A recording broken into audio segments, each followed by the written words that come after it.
Hello friends, ಎಲ್ಲರಿಗೂ ನಮಸ್ಕಾರ. ರೇಖಾ ಅಡುಗೆ ಚಾನಲ್ಗೆ ಸ್ವಾಗತ. ಬನ್ನಿ, ಇವತ್ತು ನಾನು ಮಾಡ್ತಾ ಇರೋಂಥ ರೆಸಿಪಿ ತುಂಬ ಜನನು ಕಮೆಂಟ್ ಮಾಡಿ ಕೇಳಿದ್ರಿ. ಸೊ ಹಾಲು ಒಬ್ಬಟ್ಟು ಮಾಡೋದು ತೋರಿಸಿ ಅಂತ, ಹಾಲು ಹೋಳಿಗೆ ಅಂತಲೂ ಕರೀತಾರೆ. ಇದು ತುಂಬ ಡಿಫ್ರೆಂಟಾಗಿ ನಿಮಗೆ ಈಸಿಯಾಗಿ ಬೇಗನೆ ಮಾಡೋ ಅಂತ ತೋರಿಸ್ತೀನಿ ನಾನು.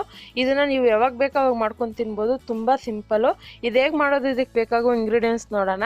ಇಲ್ಲಿ 1 ಕಪ್ ಆಗೋಷ್ಟು ಮೈದಾ ಹಿಟ್ಟು ತೊಗೊಂಡಿದ್ದೀನಿ. 1 ಕಪ್ ಮೈದಾ ಹಿಟ್ಟಿಗೆ ಒಂದು 2 ಟೇಬಲ್ ಸ್ಪೂನ್ ಆಗೋಷ್ಟು ಚಿರೋಟಿ ರವೆ ತೊಗೊಂಡಿದ್ದೀನಿ. ಒಂದು 4 ಟೇಬಲ್ ಸ್ಪೂನ್ ಆಗೋಷ್ಟು ಸಕ್ಕರೆ ತಗೊಂಡಿದ್ದೀನಿ. ಸುಮಾರು ಒಂದು ಅರ್ಧ ಕಪ್ ಆಗೋಷ್ಟು ಏಲಕ್ಕಿ ಪುಡಿ, ಒಂದು ಅರ್ಧ ಟೀ ಸ್ಪೂನು, ಮತ್ತು ಕೇಸರಿ ಹೂವು ಅಂದರೆ ಸಾಫ್ರಾನ್ ಅಂತಾರೆ, ಅದೊಂದು 2 ಚಿಟಿಕೆ ಆಗೋಷ್ಟು ತಗೊಂಡಿದ್ದೀನಿ. ಮತ್ತು ಇದಕ್ಕೆ ಡ್ರೈ ಫ್ರೂಟ್ಸ್ ತಗೊಂಡಿದ್ದೀನಿ, ಒಂದು ಅರ್ಧ ಕಪ್ ಆಗೋಷ್ಟು. ಬಾದಾಮಿ, ಗೋಡಂಬಿ, ಪಿಸ್ತಾ ಎಲ್ಲ ಒಂದು 7 ಪೀಸ್ ತಗೊಂಡು ಅದನ್ನು ಚಿಕ್ಕ ಚಿಕ್ಕದಾಗಿ ಕಟ್ ಮಾಡಿ ಇಟ್ಕೊಂಡಿದ್ದೀನಿ. ಸುಮಾರು ಒಂದು ಅರ್ಧ ಕಪ್ ಆಗೋಷ್ಟು. ಮತ್ತು ಒಂದು ಮಿಲ್ಕ್ ಪೌಡರು ಒಂದು 2 ಟೇಬಲ್ ಸ್ಪೂನ್ ತೊಗೊಂಡಿದ್ದೀನಿ, ಅಂದರೆ ಹಾಲಿನ ಪೌಡ್ರು.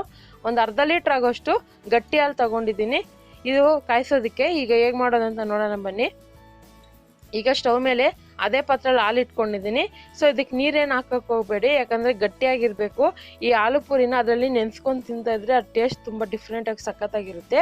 ನೋಡಿ, ಇದಕ್ಕೆ ಸಕ್ಕರೆ ಹಾಕ್ಕೊತಾ ಇದ್ದೀನಿ. ನಿಮಗೆ ಸ್ವೀಟ್ ಜಾಸ್ತಿ ಬೇಕಂದರೆ ಜಾಸ್ತಿ ಕೂಡ ಹಾಕೋಬೋದು. ಇದನ್ನು ಮೀಡಿಯಮ್ ಫ್ಲೇಮಲ್ಲಿ ಇಟ್ಕೊಂಡು ಒಂದು 5 ನಿಮಿಷ ಚೆನ್ನಾಗಿ ಕುದಿಸ್ಕೊಳ್ಳೋಣ. ಮತ್ತು ಇನ್ನೊಂದು ಫ್ರೆಂಡ್ಸ್, ಇದನ್ನು ನೀವು ತುಂಬ ಡಿಫ್ರೆಂಟಾಗಿ ಕೂಡ ಮಾಡ್ತಾರೆ. ಹಾಲು ಒಬ್ಬಟ್ಟು ಅಂದರೆ ಇನ್ನೊಂದು ಥರ ಮಾಡ್ತಾರೆ, ಆದರೆ ನಿಮಗೆ ಇನ್ಸ್ಟೆಂಟಾಗಿ ನಾನು ಬೇಗನೆ ಈಸಿಯಾಗಿ ತೋರಿಸ್ಕೊಡ್ತಾ ಇದ್ದೀನಿ. ಈಗ ಇದಕ್ಕೆ ಹಾಲು ಪೌಡ್ರ್ ಹಾಕ್ಕೊತಾ ಇದ್ದೀನಿ. ಹಾಲು ಪೌಡ್ರು ನಾರ್ಮಲ್ ಎಲ್ಲ ಅಂಗಡಿಯಲ್ಲೂ ಸಿಗುತ್ತೆ. ಸುಮಾರು ಒಂದು 2 ಟೇಬಲ್ ಸ್ಪೂನ್ ಹಾಕ್ಕೊತಾ ಇದ್ದೀನಿ. ಇದು ಹಾಕೋದ್ರಿಂದ ಚೆನ್ನಾಗಿ ಗಟ್ಟಿ ಬರುತ್ತೆ. ಇನ್ನೊಂದು ಫ್ರೆಂಡ್ಸ್, ಹಾಲು ಒಬ್ಬಟ್ಟು ಅಂದರೆ ಗೋಡಂಬಿ, ಬಾದಾಮಿ, ಗಸಗಸೆ ಮತ್ತು ಅಕ್ಕಿ ಅದೆಲ್ಲ ಹಾಕಿ ರುಬ್ಬಿ ಗಟ್ಟಿಯಾಗಿ ಮಾಡ್ತಾರೆ. ಅದೊಂಥರ. ಇದು ತುಂಬ ಸಿಂಪಲಾಗಿ ಈಸಿಯಾಗಿ ತೋರಿಸ್ಕೊಡ್ತಾ ಇದ್ದೀನಿ ನಿಮಗೆ. ಸೊ ಅದು ಕೂಡ ನಾನು ನೆಕ್ಸ್ಟ್ ಟೈಮ್ ತೋರಿಸ್ತೀನಿ. ಮತ್ತು ಇದಕ್ಕೆ ಕೇಸರಿ ಹೂವು ಹಾಕ್ಕೊತಾ ಇದ್ದೀನಿ. ಈ ಕೇಸರಿ ಹೂವು ಹಾಕೋದ್ರಿಂದ ಒಳ್ಳೆ ಕಲರು, ಒಳ್ಳೆ ಫ್ಲೇವರ್ ಬರುತ್ತೆ. ಅಕಸ್ಮಾತ್ ನಿಮಗೆ ಕೇಸರಿ ಹೂವು ಇಲ್ಲ ಅನ್ನೋರಾದರೆ ಒಂದು ಪ್ಯಾಕೆಟ್ ಬಾದಾಮಿ ಪೌಡ್ರ್ ತೊಗೊಳ್ಳಿ. ಜಸ್ಟ್ 10 ರೂಪಾಯಿದು ಒಂದು ಪ್ಯಾಕೆಟ್ ಬಾದಾಮಿ ಪೌಡ್ರ್ ಹಾಕ್ಕೊಂಡ್ರೆ ಸಾಕು, ನಿಮಗೆ ಆ ಫ್ಲೇವರು, ಕಲರ್ ಎಲ್ಲ ಸಿಗುತ್ತೆ. ಈಗ ಇದಕ್ಕೆ ಡ್ರೈ ಫ್ರೂಟ್ಸು ಮತ್ತು ಏಲಕ್ಕಿ ಪುಡಿ ಹಾಕ್ಕೊತಾ ಇದ್ದೀನಿ. ಕೆಲವು ಮಕ್ಕಳು ಡ್ರೈ ಫ್ರೂಟ್ಸ್ ತಿನ್ನಲ್ಲ ಅನ್ನೋರು ಈ ಥರ ಸ್ವೀಟಲ್ಲಿ ಮಾಡಿಕೊಟ್ರೆ ತುಂಬ ತಿನ್ಕೊತಾರೆ, ಗೊತ್ತಾಗೋದಿಲ್ಲ. ನೋಡಿ, ಈ ಥರ ಒಂದು ರೆಸಿಪಿನ ನೀವು ಮನೆಗೆ ಗೆಸ್ಟ್ ಬಂದಾಗ ಒಂದು 20 ನಿಮಿಷದಲ್ಲಿ ಮಾಡ್ಕೊಡ್ಬೋದು. ಇಲ್ಲಾಂದರೆ ಮಕ್ಕಳು ತಕ್ಷಣಕ್ಕೆ ಸ್ವೀಟ್ ಕೇಳ್ದಾಗ ಕೂಡ ಮಾಡ್ಕೊಡ್ಬೋದು. ಈಗ ಇದು ರೆಡಿಯಾಗಿದೆ. ಇದನ್ನು ಪಕ್ಕಕ್ಕೆ ಇಟ್ಕೊಂಡು ಹಿಟ್ಟು ಹೇಗೆ ಕಲಿಸೋದಂತ ನೋಡೋಣ ಬನ್ನಿ. ಈಗ ಒಂದು ಬೌಲ್ಗೆ ನಾನು ಮೈದಾ ಹಿಟ್ಟು ಹಾಕ್ಕೊತಾ ಇದ್ದೀನಿ. ಇದಕ್ಕೆ 2 ಟೇಬಲ್ ಸ್ಪೂನ್ ಚಿರೋಟಿ ರವೆ ಹಾಕ್ಕೊತಾ ಇದ್ದೀನಿ. ಕೆಲವ್ರು ಬೇರೆ ಮೈದಾ ಹಿಟ್ಟಲ್ಲಿ ಕೂಡ ಮಾಡ್ಕೊತಾರೆ. ಸೊ ರವೆ ಹಾಕೋದ್ರಿಂದ ಚೆನ್ನಾಗಿ ಕ್ರಿಸ್ಪಿಯಾಗಿ ಚೆನ್ನಾಗಿ ಉಬ್ಬಿ ಬರುತ್ತೆ. ಇದಕ್ಕೊಂದು ಚಿಟಿಕೆ ಆಗೋಷ್ಟು ಉಪ್ಪು, 1.5 ಟೇಬಲ್ ಸ್ಪೂನ್ ಆಗೋಷ್ಟು ತುಪ್ಪ ಹಾಕ್ಕೊತಾ ಇದ್ದೀನಿ.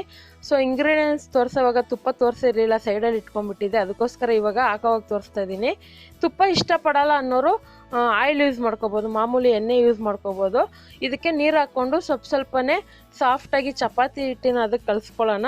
ಸ್ವಲ್ಪನೇ ನೀರು ಹಾಕ್ಕೊಳ್ಳಿ. ಮೈದಾ ಹಿಟ್ಟು ಜಾಸ್ತಿ ತೆಳ್ಳಗಾಗೋಗುತ್ತೆ, ನೋಡಿ ಹಾಕ್ಕೊಳ್ಳಿ. ಇದನ್ನು ಸಾಫ್ಟಾಗಿ ಕಲಸಿಟ್ಕೊಂಡಿದ್ದೀನಿ.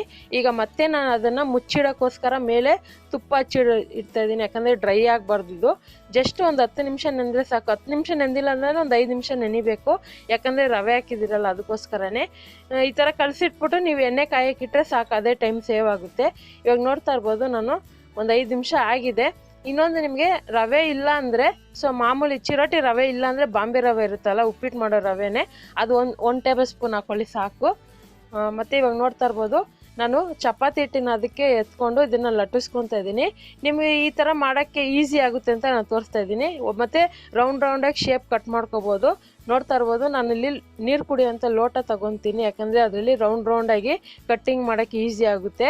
ಅಕಸ್ಮಾತ್ ನಿಮ್ಗೆ ಈ ಥರ ಮಾಡೋಕ್ಕೆ ಇಷ್ಟ ಇಲ್ಲ ಅಂದರೆ ಚಿಕ್ಕದಾಗಿ ಪೂರಿ ಮಾಡ್ತಿರಲ್ಲ, ಅದೇ ಥರ ಪೂರಿ ಥರನೇ ಲಟ್ಟಿಸ್ಕೋಬೋದು, ಚಿಕ್ಕ ಉಂಡೆ ಮಾಡಿಕೊಂಡು.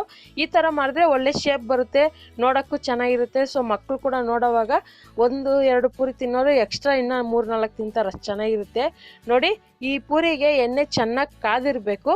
ಮತ್ತು ಹಾಕೋವಾಗ ಮೀಡಿಯಮ್ ಫ್ಲೇಮಲ್ಲಿ ಇರಬೇಕು, ನೆನಪಿರಲಿ. ಎಣ್ಣೆ ಕಾದಿರಬೇಕು, ಹಾಕೋವಾಗ ಮೀಡಿಯಮ್ ಫ್ಲೇಮಲ್ಲಿ ಇರಬೇಕು. ಇದನ್ನು ಹಾಗೆ ಎಣ್ಣೆಲಿ ಸ್ವಲ್ಪ ಪ್ರೆಸ್ ಮಾಡಿ, ಆವಾಗ ಚೆನ್ನಾಗಿ ಉಬ್ಬಿ ಬರುತ್ತೆ. ನೀವು ನಾರ್ಮಲ್ ಪೂರಿ ಮಾಡೋದಾದರೆ ಕೂಡ ಇದೇ ಥರ ಟಿಪ್ಸ್ ತಗೊಳ್ಳಿ, ಇದೇ ಥರ ಮಾಡ್ಕೊಳ್ಳಿ. ಸೊ ನಾರ್ಮಲ್ ಏನಾದರೂ ಇದ್ರ ಜೊತೆಗೆ ಚಟ್ನಿ, ಗ್ರೇವಿ ಎಲ್ಲದಕ್ಕೂ ಚೆನ್ನಾಗಿರುತ್ತೆ. ಸೊ ಸ್ವೀಟ್ ಜೊತೆಗಂತೂ ತುಂಬ ಚೆನ್ನಾಗಿರುತ್ತೆ ಈ ಥರ ಪೂರಿ. ಇದನ್ನು ಜಾಸ್ತಿ ಗೋಲ್ಡನ್ ಕಲರ್ ಬರೋವರೆಗೂ ಬಿಡಬೇಡಿ, ಲೈಟ್ ಯೆಲ್ಲೋ ಕಲರ್ ಬಂದಾಗ ಸಾಕಿದು. ಇದೇ ಥರ ನಾನೆಲ್ಲ ಮಾಡಿಟ್ಕೊಂಡಿದ್ದೀನಿ. ಈಗ ಇದನ್ನು ಹೇಗೆ ಸರ್ವ್ ಮಾಡೋದಂತ ನೋಡೋಣ ಬನ್ನಿ. ನೋಡಿ, ಇವಾಗ ನಾನು ಮಾಡಿಟ್ಟಿರೋಂಥ ಹಾಲನ್ನ ಹಾಕ್ಕೊತಾ ಇದ್ದೀನಿ. ಸೊ ನೆನಪಿರಲಿ, ನಾನು ಮಾಡಿ ತೋರಿಸ್ತಾ ಇರೋದು ತುಂಬ ಸಿಂಪಲಾಗಿ ಈಸಿಯಾಗಿ ಮಾಡ್ಕೋಬೋದು. ಇದನ್ನು ಬಿಸಿ ಬಿಸಿ ಇರೋವಾಗನೇ ತಿನ್ನೋಕೊಡಿ, ತುಂಬ ಚೆನ್ನಾಗಿರುತ್ತೆ. ಅದರಲ್ಲೂ ನೆಂದ ಮೇಲೆ ತಿಂದರೆ ಸೂಪರಾಗಿರುತ್ತೆ. ಇದನ್ನು ನೀವು ತಣ್ಣಗಾದ್ಮೇಲೆ ಕೂಡ ತಿನ್ಬೋದು, ಯಾವಾಗ ಬೇಕಾದರೆ 2 ದಿವಸ ಇಟ್ಕೊಂಡು ತಿನ್ಬೋದು. ಮತ್ತು ಈ ರೆಸಿಪಿನ ನೀವು ಯಾವಾಗ ಬೇಕೋ ಆವಾಗ ಗೆಸ್ಟ್ ಬಂದಾಗ ಮಾಡ್ಬೋದು, ಮತ್ತು ಹಬ್ಬಗಳಲ್ಲಿ ಕೂಡ ಮಾಡ್ಬೋದು, ಎಲ್ಲಾದರೂ ಹೊರಗಡೆ ಕೂಡ ಮಾಡಿ ಎತ್ಕೊಂಡು ಹೋಗ್ಬೋದು. ಖಂಡಿತ ಇವತ್ತು ಮಾಡಿರೋ ರೆಸಿಪಿ ನಿಮ್ಗೆ ಇಷ್ಟ ಆಗಿದೆ ಅಂದ್ಕೊತೀನಿ. ಇಷ್ಟ ಆಗಿದೆ, ನೀವು ಕೂಡ ಟ್ರೈ ಮಾಡಿ ಹೇಗಿದೆ ಅಂತ ನಿಮ್ಮ ಅನಿಸಿಕೆನ ಕಮೆಂಟ್ ಮೂಲಕ ತಿಳಿಸಿ. ಮತ್ತಷ್ಟು ಈಸಿ ರೆಸಿಪಿಗೋಸ್ಕರ ರೇಖಾ ಅಡುಗೆ ಚಾನಲ್ನ ಸಬ್ಸ್ಕ್ರೈಬ್ ಮಾಡಿ, ಶೇರ್ ಮಾಡಿ, ಲೈಕ್ ಮಾಡಿ. ಈ ವಿಡಿಯೋ ನೋಡಿದ್ದಕ್ಕಾಗಿ ಎಲ್ಲರಿಗೂ ಧನ್ಯವಾದಗಳು.